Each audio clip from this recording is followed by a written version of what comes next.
Doctors जो agitations कर रहे थे उनको हॉस्टल में आके धमकाया गया। एफआईआर लेट रजिस्टर हुई है, उसके कॉन्सिक्वेंसेस क्या होंगे? पुलिस इन्वेस्टिगेट करके उनकी स्टेटमेंट की क्रेडिबिलिटी ढूंढ पाएगी तो पुलिस उसको उस एंगल से इन्वेस्टिगेट करेगी। अगर जो बाकी डॉक्टर स्टेटमेंट दे रहे हैं उनकी स्टेटमेंट को क्रेडिबल करने के लिए उसके सराउंडिंग सर्कमस्टांसेस या सराउंडिंग एविडेंस मिलेगा तो उनकी स्टेटमेंट को वेटेज मिलेगी। कोलकाता रेप केस अभी सुप्रीम कोर्ट में सुना जा रहा है। हमारे साथ हैं एडवोकेट अनिंद्या मल्होत्रा। हम उनसे बात करेंगे कि सुप्रीम कोर्ट इस केस को किस तरह से देख रहा है, how is the public opinion affecting this case, evidence की डिस्ट्रक्शन की वजह से इस केस में क्या चैलेंजेस आ रहे हैं। All this we are going to discuss on this episode of Vakil Hazir. Welcome sir. Thank you so much for inviting. मैं आई एम ग्लैड कि आपने मुझे ये प्लेटफॉर्म दिया अपने व्यूज़ एक्सप्रेस करने के लिए, और आई एम ग्लैड कि मैं किसी तरीके से आपको लीगल प्रोसेस से थोड़ा सा वाकिफ़ करा पाऊँगा या उसकी नॉलेज दे पाऊँगा। It's a very good opportunity. I know इस समय पब्लिक भी जो है इस केस को लेके बहुत सेंटिमेंट हाई है and they also want to know कि इस केस में क्या चल रहा है। वो कोर्ट प्रोसीडिंग्स को इतना समझ नहीं पाते, जो मीडिया में रिपोर्ट होता है उसे देख रहे हैं। So I will definitely try and give you a perspective कि किस तरीके से चीज़ चल रही है और लॉ के प्रोसेस से उसे कैसे हैंडल करना चाहिए। अनिंद्या सर, इस केस में बॉडी डिस्कवर हुई सुबह 5-6 बजे करीब, एफआईआर लॉन्च हुई 11:45 पे रात को, 14 घंटे का टाइम निकल गया, मीडिया में रिपोर्ट्स आ चुकी हैं। मेरा पहला सवाल, who is responsible for this delay, और जिससे डिले हुआ है, जिस ऑफिसर से डिले हुआ है या फिर अगर फैमिली की साइड से डिले हुआ है, कोर्ट इसको कैसे देख रहा है? सुप्रीम कोर्ट में अब केस जा चुका है, how is the court looking at it? देखिए, पहली तो ये बात, अगर ये एफआईआर एक्चुअली में 11:45 इन द नाइट रजिस्टर हुई है, सो ये एक बहुत बड़ा लैप्स है पुलिस इन्वेस्टिगेटिंग एजेंसी का कि एफआईआर जब आपको बॉडी मॉर्निंग में डिटेक्ट हो गई है और आप उसको एफआईआर रात को कर रहे हो मोर देन 12 घंटे के बाद।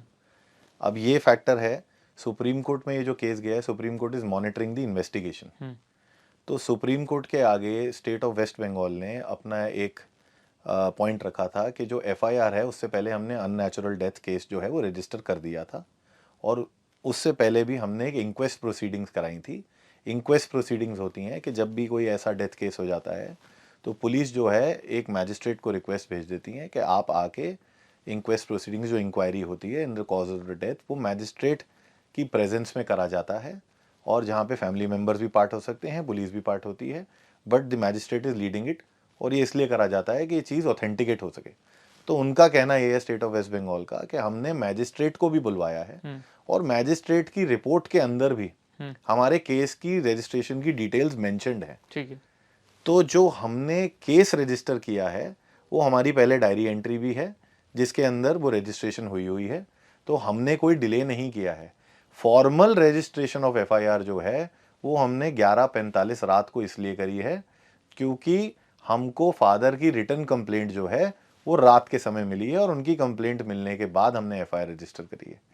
तो ये जो एक्सप्लेनेशन है, अभी Supreme Court doesn't seem to be very very satisfied with it, क्योंकि इसमें एक और कारण जो है जिससे सुप्रीम कोर्ट बहुत डिस्टर्ब्ड है और जिससे कैलकाटा हाई कोर्ट भी बहुत डिस्टर्ब था, वो ये था कि जब प्रिंसिपल को नॉलेज आ गई थी कि इंसिडेंट अकर हो गया है, तो प्रिंसिपल ने अपने सबॉर्डिनेट्स को क्यों नहीं डायरेक्ट किया कि आप एक कंप्लेंट, फॉर्मल कंप्लेंट लॉन्च करें।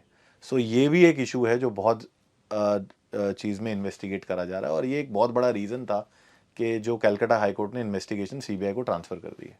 एफआईआर लेट रजिस्टर हुई है, उसके कॉन्सिक्वेंसेस क्या होंगे? देखिए, बिसाइड्स डिपार्टमेंटल एक्शन या कोई और दूसरा एक्शन जो कोर्ट सजेस्ट करता है ऑफिसर्स के अगेंस्ट जिन्होंने ये लैप्स किया है, जो उसका सबसे डेडली कॉन्सिक्वेंस आ सकता है, वो कॉन्सिक्वेंस जो है, जो भी अक्यूज्ड है उसको एक बेनिफिट मिल सकता है। अच्छा। क्योंकि लॉ में delay in registration of FIR एक ऐसी चीज़ होती है जिस पे सवाल खड़े कर दिए जाते हैं, और ये अक्यूज की तरफ से हमेशा आर्ग्यूमेंट आता है कि अगर क्राइम डिटेक्ट हो गया था तो क्राइम को रिपोर्ट करने में देरी इसलिए करी गई है क्योंकि इस पीरियड के दौरान जो देर हुई है इस चीज़ को कोई शेप दी गई है, इसको कोई प्लान तरीके से कंप्लेंट दी गई है, मैं इस केस में अक्यूज ही नहीं हूँ या इस तरीके का इंसिडेंट हुआ नहीं जैसा आप पोर्ट्रे कर रहे हैं, और ये सोची समझी चीज़ है जो बाद में रिपोर्ट करी गई है। तो इस केस में वो बेनिफिट अक्यूज को मिल पाएगा कि नहीं मिल पाएगा वो कहना तो अभी मुश्किल है, बट नॉर्मली इन केसेस में जहाँ पे एफआईआर डिलेड रजिस्ट्रेशन होती है उसका बेनिफिट कुछ ना कुछ परसेंट तो अक्यूज को मिल ही जाता है, अनलेस कोई सेटिस्फैक्ट्री एक्सप्लेनेशन निकल के आए कि एफआईआर किस वजह से डिले हो पा रही है। पुलिस के अगेंस्ट सुप्रीम कोर्ट का सबसे स्ट्रिक्ट एक्शन क्या हो सकता है कि आपने एफआईआर इतनी लेट रजिस्टर करी है, तो this is the consequence the police department has to face? देखिए, besides departmental action, police Supreme Court जो है उनको अपनी पोस्ट से रिमूव कर सकता है, उनके खिलाफ डिपार्टमेंटल एक्शन क्रिएट कर सकता है। क्रिमिनल एक्शन इनिशिएट करने के लिए सुप्रीम कोर्ट को ये फाइंडिंग ढूंढनी पड़ेगी कि पुलिस ऑफिशियल्स जो थे वो हैंड इन ग्लव थे, उन्होंने कोई ऐसा एक्ट किया है जो ये डेलिबरेट अटेम्प्ट था। देखिए, देयर आर दो चीज़ें होती हैं, एक डेरिलिक्शन ऑफ ड्यूटी होती है, एक deliberate attempt to delay something और डू समथिंग जो इलीगल होता है। डेरिलिक्शन ऑफ ड्यूटी में कोई क्रिमिनल केस नहीं होगा। डेरिलिक्शन ऑफ ड्यूटी के अंदर मैंने अपनी ड्यूटी पूरी तरीके से नहीं करी, मैं उसको अपने पूरी क्षमता से नहीं कर रहा था, कर पाया, तो मेरे खिलाफ एक डिपार्टमेंटल प्रोसीडिंग हो जाएगी जहाँ पे मुझे मेरी प्रमोशन रुक सकती है, मेरी सैलरी रुक सकती है, मेरा डिमोशन हो सकता है, मुझे लाइंस में भेजा जा सकता है, कई तरीके की पनिशमेंट्स होती हैं और मुझे इन्वेस्टिगेशन से भी हटा सकते हैं, मेरा करियर ख़राब करा जा सकता है। वर्सेस द फैक्ट कि अगर मैंने ये डेलिबरेट अटेम्प्ट किया है या किसी की इन्फ्लुएंस में किया है या किसी के कहने से किया है, तब उनके खिलाफ क्रिमिनल प्रोसीडिंग्स भी सुप्रीम कोर्ट ऑर्डर कर सकता है। जिस तरह से हमने देखा मॉब एंटर कर गया है, आपको लगता है कोई इंटरनल इन्वॉल्वमेंट थी जिसकी वजह से मॉब को पूरा प्रोसेस पता था कि यहाँ से घुसना है, यहाँ पहुँचना है, यहाँ पे डिस्ट्रॉय करना है और फिर इस तरह से तोड़फोड़ मचा के बाहर आना है? देखिए, मॉब का अंदर घुसना अपने आप में ही एक बहुत बड़ा सवाल रेस करता है। इतनी बड़ी प्रोटेस्ट में जहाँ इतने लोग थे, करीबन 6-7 हज़ार लोग वहाँ पे प्रोटेस्ट कर रहा था, तो एक पीसफुल प्रोटेस्ट के अंदर पहली बात तो मॉब जो आर्म्स से, आपकी लाठियों से आर्म्ड थे, वो अंदर घुसे। सो दैट मीन्स उनके पास एक एजेंडा था, करेक्ट। उनके पास एक पीछे से कोई एम था, जो उनको पता था कि हमारा ये टारगेट है, हमें ये टारगेट अचीव करना है। नहीं तो एक पीसफुल प्रोटेस्ट में मॉब का हॉस्पिटल के अंदर जाके वैंडलिज्म करना कोई लॉजिक नहीं देता। तो पहली बात तो वो अंदर घुसे तो ये इंडिकेट करता है कि कोई एक इन्फ्लुएंस है जो एक्सरसाइज करी जा रही थी, कोई डिसरप्शन या तो उस प्रोटेस्ट को डिसरप्ट करने के लिए थी या एविडेंस को डिस्ट्रॉय करने के लिए थी। और दूसरी बात कि वो हॉस्पिटल के अंदर घुस गए तो कितनी आसानी से उन्हें एंट्री मिल गई या उनको पता था कौन से रास्तों से अंदर जाना है, कैसे जाना है। तो एक सवाल तो ये खड़ा करता है कि कोई इंटरनल आदमी हो या वो मॉब का हिस्सा हो या मॉब को जिसने इन्फॉर्मेशन दे रखी हो इस तरीके आने से। बट ये सारी चीज़ें तो इन्वेस्टिगेशन के दौरान ही पुलिस अनकवर कर पाएगी। सुप्रीम कोर्ट ने पॉलीग्राफ टेस्ट के लिए ऑर्डर्स दिए हैं। पॉलीग्राफ टेस्ट संदीप जी पे भी होगा और 4 डॉक्टर्स पे भी होगा। इस केस में क्या जरूरत पड़ी कि उन्होंने पॉलीग्राफ टेस्ट ऑर्डर कर दिया? ये कॉन्ट्रडिक्टरी स्टेटमेंट्स की वजह से दिया है या फिर सुप्रीम कोर्ट का ये स्टैंडर्ड प्रोसीजर है? देखिए, जहाँ तक मेरी नॉलेज है अभी सुप्रीम कोर्ट ने कोई ऑर्डर नहीं किया है पॉलीग्राफ टेस्ट का। अगर ये पॉलीग्राफ टेस्ट कंडक्ट हो रहा है वो at the request of the investigating agency होता है। ओके। तो अगर वो पॉलीग्राफ टेस्ट की रिक्वेस्ट है तो वो सीबीआई की रिक्वेस्ट पे पॉलीग्राफ टेस्ट हो रहा होगा। उसका रीज़न मैं आपको बताता हूँ। जब इन्वेस्टिगेशन होती है तो कई लोगों की स्टेटमेंट्स रिकॉर्ड करी जाती हैं। कई लोग आके इंसिडेंट के बारे में बताते हैं कि इंसिडेंट इस तरीके से हुआ और हमने ये देखा। और इसी तरीके से जो सस्पेक्ट होते हैं, जिनको आप सस्पेक्ट कहेंगे, जैसे पुलिस का जिन पे शक हो, तो उनको भी बुलाया जाता है और उनकी भी स्टेटमेंट रिकॉर्ड करी जाती है कि वो बताते हैं हमने तरीके से इस तरीके से किया। तो जब आप सस्पेक्ट की या एक्यूज्ड की स्टेटमेंट लिखते हो उसको डिस्क्लोजर स्टेटमेंट कहा जाता है। और इस चीज़ को डिस्क्लोजर स्टेटमेंट के बेस पे अक्यूज्ड कन्फेस करता है। जैसे कि अभी रिपोर्ट्स आ रही हैं कि जो अक्यूज्ड हैं अभी केस के अंदर, उन्होंने डिस्क्लोजर दिया है और उन्होंने क्राइम को कन्फेस कर लिया है। अब डिस्क्लोजर स्टेटमेंट जो होती है वो लॉ के अंदर बहुत वीक पीस ऑफ एविडेंस होता है। अनलेस आप डिस्क्लोजर स्टेटमेंट से कोई नया फैक्ट डिस्कवर करते हैं जिसकी डिस्कवरी से आपको कोई वेपन डिस्कवर हो जाता है या कोई फर्दर डिस्कवरी होती है, डिस्क्लोजर स्टेटमेंट पर से लॉ के अंदर इनएडमिसिबल होती है। डिस्क्लोजर स्टेटमेंट के बेस पे आप किसी को सज़ा नहीं करा सकते। ओके। तो पॉलीग्राफ टेस्ट जो है वो डिस्क्लोजर स्टेटमेंट का एक स्टेप फर्दर है। ठीक है। पॉलीग्राफ टेस्ट में आपको मशीन लगाई जाती है, ठीक है। मशीन से आपके आंसर्स चेक करे जाते हैं। तो उसी डिस्क्लोजर को या दूसरे तरीके से उस आदमी को और पुख्ता उसके खिलाफ सबूत कलेक्ट करने के लिए पॉलीग्राफ टेस्ट किया जाता है, जिससे हमारे पास पुलिस के पास इन्वेस्टिगेशन के दौरान एक की जगह 2 एविडेंस आ जाते हैं जहाँ पे अक्यूज्ड अपने क्राइम को कन्फेस कर रहा होता है। और आप इसको दूसरी तरीके से भी देख सकते हैं। अगर अक्यूज्ड जिसको आप पॉलीग्राफ टेस्ट करा रहे हैं, मान लीजिए वो इनोसेंट हो, तो वो भी वहाँ पे उसके लिए बेनिफिशियल होता है, क्योंकि पॉलीग्राफ टेस्ट है। अगर वो सच बोल रहा होगा तो उसके लिए कोई दिक्कत की बात नहीं ठीक है, है। अगर वो झूठ बोल रहा है तो पॉलीग्राफ टेस्ट में डिटेक्ट हो जाएगा। बट सेम चीज़ रहेगी, अगर उसके बेसिस पे कोई आगे डिस्कवरी हो रही है तभी पॉलीग्राफ टेस्ट मान्य होगा। सिर्फ पॉलीग्राफ टेस्ट के बेसिस पे आप एक्यूज को सज़ा नहीं करा सकते। संदीप जी सच बोल रहे हैं या डॉक्टर सच बोल रहे हैं? संदीप जी कह रहे हैं कि मुझे डॉक्टर्स ने आके बताया कि ऐसा कुछ इंसिडेंट हो गया है। डॉक्टर्स ये कह रहे हैं इनको पता था, इन्होंने ही बॉडी डिस्पोज करी है। सच का पता कैसे लगेगा कोर्ट को कि सच कौन कह रहा है? देखिए, ऐसा होता है कि सबसे पहले जो फर्स्ट स्टेप ऑफ इन्वेस्टिगेशन है वो एफआईआर होती है। ठीक है। एफआईआर जो होती है वो एनसाइक्लोपीडिया ऑफ फैक्ट्स होती है। ठीक है। एफआईआर के थ्रू पुलिस कई रस्तों पे जाती है और कई जगहों पे इन्वेस्टिगेशन करती है। कई फैसेट्स ऑफ इन्वेस्टिगेशन में कई फैक्ट्स इकट्ठे होते हैं, तो उसमें कई स्टेटमेंट्स आती हैं जो किसी को इनकलकेट करेगी, कई स्टेटमेंट्स आती हैं जो किसी को एक्सकल्पेट करेगी, और कई स्टेटमेंट्स ऐसे आती हैं, कई लोगों की रिकॉर्ड होती हैं जो इररेलेवेंट होती हैं। ठीक है। तो कॉन्ट्राडिक्शंस हैं या नहीं है, ये काम जज करना पुलिस का होता है उस टाइम पे, और पुलिस इन सब स्टेटमेंट्स को वे करके अक्यूज का कॉन्डक्ट देख के, ऐसा नहीं है कि किसी एक आदमी ने स्टेटमेंट दे दी तो उसकी स्टेटमेंट पे आप किसी को अक्यूज बना दोगे, या एक अक्यूज ने स्टेटमेंट दे दी तो उसकी स्टेटमेंट पे आप उसे छोड़ दोगे। उसके साथ सराउंडिंग सर्कमस्टांसेस होते हैं जो किसी की स्टेटमेंट को क्रेडिबिलिटी लेंड करते हैं।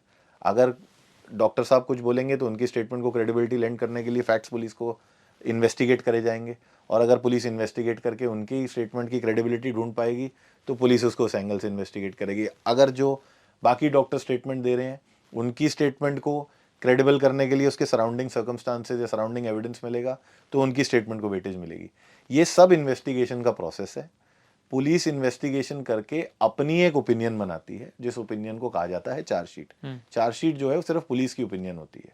वो फैक्ट्स रखे जाते हैं जो पुलिस ने इन्वेस्टिगेट किए, और पुलिस की हिसाब से, उनकी ओपिनियन के हिसाब से ये क्राइम इस तरीके से हुआ और इस आदमी ने उसके लिए रिस्पॉन्सिबल है, ये कोर्ट के आगे रखा जाता है। ठीक है। फिर कोर्ट उस चीज़ को एनालाइज करके बताता है और देखता है, एक प्रोसेस होता है, पूरा ट्रायल चलता है। उसके दौरान फिर कोर्ट एक डिटर्मिनेटिव फैक्टर पे आता है कि हाँ जी, जो पुलिस की रिपोर्ट है वो ठीक है या गलत है, या इसमें और इन्वेस्टिगेशन की और ज़रूरत है। ठीक। सुप्रीम कोर्ट में केस सुना जा रहा है, आगे क्या लग रहा है कि आगे क्या क्या चीज़ें हमें सामने देखने को मिल सकती हैं इस केस में? देखिए, सुप्रीम कोर्ट ने अभी सबसे पहले तो जो है मॉनिटरिंग ऑफ इन्वेस्टिगेशन कर रहे हैं। अगली तारीख इसमें 5 सितंबर की रखी गई है, जहाँ पे वो सुप्रीम कोर्ट इसको बहुत स्ट्रिक्टली मॉनिटर कर रहा है। सुप्रीम कोर्ट का सबसे बड़ा एंडेवर है कि एक इनोसेंट लड़की जिसको एक बारबेरिक तरीके से रेप और मर्डर किया गया है उसको जस्टिस मिले, उसकी फैमिली को जस्टिस मिले, डॉक्टर्स को जस्टिस मिले। सुप्रीम कोर्ट का एम उस पे है। But all said and done, supreme court सिर्फ उसको फोकस नहीं कर रहा है। ये हमारे कोर्ट की स्टेटमेंट भी थी कि जब भी हमारे कंट्री में रेप होगा इसका मतलब ये नहीं है कि हमारी नेशन तभी जागी है। सुप्रीम कोर्ट ने एक नेशनल टास्क फोर्स कॉन्स्टिट्यूट करी है अपने ऑर्डर से, जहाँ पे वेरियस इंस्टीट्यूशंस जो हैं, जो मेडिकल इंस्टीट्यूशंस हैं, उनके डायरेक्टर लेवल्स, उनके जो चेयरपर्सन लेवल्स हैं, होम सेक्रेटरी हमारे गवर्नमेंट ऑफ इंडिया के, जॉइंट सेक्रेटरीज, उन सबको मेंबर्स बनाया गया है, और उनको कुछ एजेंडा पॉइंट्स दिए गए हैं कि आप इन एजेंडा पॉइंट्स पे डेलिब्रेट करिए, जिससे, और एक रिपोर्ट तैयार करिए जिससे डॉक्टर्स की वर्किंग कंडीशंस इंप्रूव हो, उनकी सेफ्टी इंप्रूव हो, उनको प्रॉपर रेस्ट रूम्स मिले, उनको प्रॉपर टॉयलेट्स मिलें, और डिस्ट्रेस कॉल्स हों, सीसीटीवी कैमरास हों। और सुप्रीम कोर्ट ने अभी पिछले ऑर्डर में ये भी कहा है कि ऑल जो बाकी रेजिडेंट डॉक्टर्स की एसोसिएशंस हैं, तो डॉक्टर्स की कई एसोसिएशंस हैं, कई एम्स से आ रही हैं, कोई रेजिडेंट हैं, कोई जूनियर हैं, कोई सीनियर हैं, सभी एसोसिएशंस के रिप्रेजेंटेटिव्स को, कमेटी को बोला गया है कि आप इनकी ग्रीवेंसेस सुने, इनकी रिप्रेजेंटेशंस देखें, इनको भी व्यू में लें, और एक इंटरिम रिपोर्ट 3 हफ्ते के अंदर हमें सबमिट करें, जिससे हमें देखा जाए क्या मेजर्स है, और एक फाइनल रिपोर्ट 2 महीने के अंदर सबमिट करें। तो सुप्रीम कोर्ट जो है पूरी नेशन के लिए उन्होंने एक ये नेशनल टास्क फोर्स बनाई है, और एक होलिस्टिक पिक्चर से कर रहा है। वो सिर्फ इस केस पे कॉन्सेंट्रेट नहीं कर रहा है, बट ओवरऑल पूरे डॉक्टर्स को एक कंजीनियल एनवायरनमेंट, एक सेफ एनवायरनमेंट देने की कोशिश कर रहा है। सर, हमारा देश में अगर इतने पीसफुल प्रोटेस्ट के अंदर मॉब घुस सकता है, एविडेंस को वैंडलाइज कर सकता है, तो मुझे लगता है कि जो विटनेस इस केस में होंगे उनकी जान को भी कहीं ना कहीं खतरा है। They are also threatened. Witness protection को लेके हमारे देश में, लाइक इन आवर कंट्री या फिर हमारे लॉ में, विटनेस प्रोटेक्शन को लेके हमारी सरकार कितना सीरियस है या फिर हमारा लॉ कितना सीरियस है? देखिए, इन्वेस्टिगेशन के दौरान अगर पुलिस या सीबीआई को किसी को लगता है कि हमारे विटनेस वल्नरेबल कंडीशन में है, तो उनके पास पूरी अथॉरिटी है कि वो उनको प्रोटेक्शन अवॉर्ड कर सकते हैं। और अगर किसी विटनेस को फील होता है कि वो कोई थ्रेट में है या उनको कहीं से कोई खतरा है, तो वो भी एक रिप्रेजेंटेशन पुलिस और सीबीआई को दे सकते हैं और उनको प्रोटेक्शन पूरी दी जा सकती है। इसी सिचुएशन में अभी सुप्रीम कोर्ट में ही पिछली डेट ऑफ हियरिंग पे कई डॉक्टर्स की, ऐसे जो पहली हमारी हियरिंग थी सुप्रीम कोर्ट में, डॉक्टर्स की एसोसिएशन ने, जो वहाँ पे रेजिडेंट डॉक्टर्स थे, जो हमारे आरजे कार मेडिकल कॉलेज के ही थे, वहाँ पे रेजिडेंट डॉक्टर्स की तरफ से एक पिक्चर पोर्ट्रे करी गई कि वहाँ पे जो डॉक्टर्स रिप्रेजेंटेशंस दे रहे थे या डॉक्टर्स जो एजिटेशंस कर रहे थे, उनको हॉस्टल में आके धमकाया गया। हॉस्टल में आके धमकाने के बाद उनको बहुत सीरियस धमकियां दी गई हैं और काफ़ी ख़राब लेवल पे धमकियां दी गई हैं। तो सुप्रीम कोर्ट ने बहुत स्टर्न व्यू लेते हुए इस चीज़ का कि ये बहुत सीरियस सिचुएशन है, क्योंकि सुप्रीम कोर्ट को ये भी इन्फॉर्म किया गया कि अबाउट 700 रेजिडेंट डॉक्टर्स थे वहाँ, और इस डर से मोस्टली वहाँ से चले गए और अब शायद सिर्फ 70 के आसपास वहाँ पे रह गए हैं। तो अपनी सेफ्टी को ध्यान रखते हुए जो पढ़ रहे थे, जो काम कर रहे थे, वो डॉक्टर्स वहाँ से छोड़ के चले गए थे। तो सुप्रीम कोर्ट ने बहुत सीरियस सिचुएशन को वे करते हुए इमीडिएटली सेंटर को डायरेक्ट किया कि सीआईएसएफ की सिक्योरिटी वहाँ पे पहुँचाई जाए। और अब रेजिडेंट डॉक्टर्स के हॉस्टल में भी सीआईएसएफ सिक्योरिटी है और हॉस्पिटल के अंदर भी सीआईएसएफ सिक्योरिटी है। तो अब सिक्योरिटी पहुँचने के बाद डॉक्टर्स को उन प्रेमिसेस में एटलीस्ट कोई खतरा नहीं होना चाहिए। भारतीय न्याय संहिता एविडेंस डिस्ट्रक्शन के ऊपर क्या बोलती है? अभी रिसेंटली लॉज चेंज हुए हैं, तो एविडेंस डिस्ट्रॉय करने में जिस जिसने हेल्प करी है, जो कि हमें दिख रहा है इस केस में कि एविडेंस डिस्ट्रक्शन का फुल सीन है कि एविडेंस डिस्ट्रॉय हुआ है, how is the court going to react कि जिसने भी एविडेंस डिस्ट्रॉय किया है उस पर क्या कार्रवाई हो सकती है, क्या सजा मिल सकती है? थोड़ा उसके बारे में बताइए। देखिए, जो पुराना हमारा इंडियन पीनल कोड था उसमें 201 सेक्शन था, और जो भारतीय न्याय संविधान संहिता है उसके अंदर 238 सेक्शन था। तो ये दोनों सेक्शन जो हैं ये डिस्ट्रक्शन ऑफ एविडेंस के बारे में बात करते हैं। किसी क्राइम को कमिट करते समय या कमिट करने के बाद अगर कोई भी व्यक्ति उससे रिलेटेड एविडेंस को डिस्ट्रॉय करता है या ऑल्टर करता है, तो इन प्रोविजन के तहत पुलिस भी उन्हें चार्जशीट कर सकती है, जिसको कोर्ट फिर नॉर्मल प्रोसेस में एडजुडिकेट करके करेगा, या कोई ट्रायल चलते समय अगर कोर्ट को के सामने ये फैक्ट्स आते हैं कि डिस्ट्रक्शन ऑफ एविडेंस इस केस में हुआ है, तो कोर्ट सुओ मोटो चार्ज भी फ्रेम कर सकता है और ट्रायल करके बाद में उनको अगर उन गिल्टी फाइंड करते हैं तो सज़ा भी कर सकता है। तो ये बहुत फैक्टर अभी इनिशियल स्टेज पे पुलिस की इन्वेस्टिगेशन पे डिपेंड करता है कि वो सीबीआई की इन्वेस्टिगेशन पे डिपेंड करता है कि वो ऐसा कोई फैक्टर ढूंढ पाते हैं या एविडेंस कलेक्ट कर पाते हैं जिससे शो पाएगा कि किसी व्यक्ति ने इस केस में डिस्ट्रक्शन ऑफ एविडेंस किया है कि नहीं किया है। सर, पब्लिक परसेप्शन और लीगल परसेप्शन, पब्लिक परसेप्शन और पब्लिक ओपिनियन ये कह रहा है कि दोषियों को पकड़ो, फांसी की सजा दो, खत्म कर दो। लीगल परसेप्शन और लीगल ओपिनियन कह रहा है follow the due process of law. आप इन दोनों चीजों को कैसे वेइन करते हैं? You are a lawyer, you have been a criminal lawyer for the past 17 years, आपके एक्सपीरियंस के साथ आप किस तरह से देखते हैं इसे? देखिए, एक पब्लिक परसेप्शन और एक लीगल परसेप्शन, दोनों चीज़ों में बहुत डिफरेंस होता है। लीगल परसेप्शन हमें बिल्कुल अपने कानून की किताब के हिसाब से या कानून के दायरे के अंदर हमें डिसाइड करना होता है। लीगल परसेप्शन हमें ये कहता है कि till a person is found guilty he will be presumed to be innocent. इसी प्रिंसिपल को ध्यान रखते हुए जज को भी काम करना होता है और लॉयर्स को भी काम करना होता है। अगर एक लॉयर या जज पहले ही बायस्ड हो जाएगा कि एक आदमी ने क्राइम किया है या नहीं किया है, तो फिर वो उस केस को पूरा चलाएगा कैसे? फिर तो एक वो बायस्ड ट्रायल हो जाएगा। तो लॉयर्स जो हैं, देखिए, पर्सनल इमोशन सबके हर जगह जुड़ते हैं, बट हमें at the end of the day evidence से चलना होता है। पर्सनल इमोशंस के बेसिस पे हम किसी को सज़ा नहीं कर सकते, हम किसी को छोड़ नहीं सकते। अगर एविडेंस जो कलेक्ट होकर कोर्ट के आगे आया उसके बेस पे साबित हो रहा है कि एक आदमी ने क्राइम किया है, तो उसे ज़रूर सज़ा होनी चाहिए। अगर उससे साबित नहीं हो पा रहा है कि उसने क्राइम नहीं किया, तो उसे छूटना चाहिए। लॉ ये कहता है कि चाहे 100 गुनहगार फ्री चले जाएं, एक मासूम आदमी को सज़ा नहीं होनी चाहिए। तो हमें उसी प्रिंसिपल से चलना पड़ता है, अपने इमोशंस को साइड रख के लॉ के पैरामीटर्स में उस केस को डिफेंड करने के लिए। क्योंकि सर, देश में आए दिन कुछ ना कुछ होते रहता है। अजमल कसाब, जिसको सबने देखा सीसीटीवी में गोलियां चलाते हुए, मास मर्डर्स करते हुए, हमें इतने साल लग गए उसे फांसी की सजा देने में, एग्जीक्यूट करने में, जबकि पहले दिन से पता था कि कितना गलत है। हाँ ठीक है, उससे इन्फॉर्मेशन एक्सट्रैक्ट करनी थी, सीक्रेट एजेंसीज को उससे इन्फॉर्मेशन एक्सट्रैक्ट करनी थी, 10 तरह के रीजंस थे। द रियलिटी इज कि एसी में बैठ के इंडिया के एक दोषी को रखा गया, बिठा के रखा गया, एयर कंडीशन, और एक कॉमन लिंगो है कि बिरयानी खिलाई गई यहाँ बिठा के। ये ड्यू प्रोसेस ऑफ लॉ कितना जरूरी होता है? देखिए, हम एक डेमोक्रेटिक कंट्री के अंदर रहते हैं जिसमें एक प्रोसीजर इस्टेब्लिश किया गया है लॉ का। जो लॉ का प्रोसीजर इस्टेब्लिश किया गया है वो किसी इंडिविजुअल को ध्यान रखते हुए नहीं किया गया है। That procedure has been established. जितने भी हमारी जनता है सबके लिए वही प्रोसीजर लगेगा। आज मैं हूँ, कल आप हैं, कसाब है या कोई नॉर्मल आदमी है, प्रोसीजर वही फॉलो होगा। अब पब्लिक सेंटिमेंट ये बिल्कुल सही है। हम लोगों ने भी देखा कि सीसीटीवी कैमरा पे शूटिंग हुई, मास किलिंग हुई।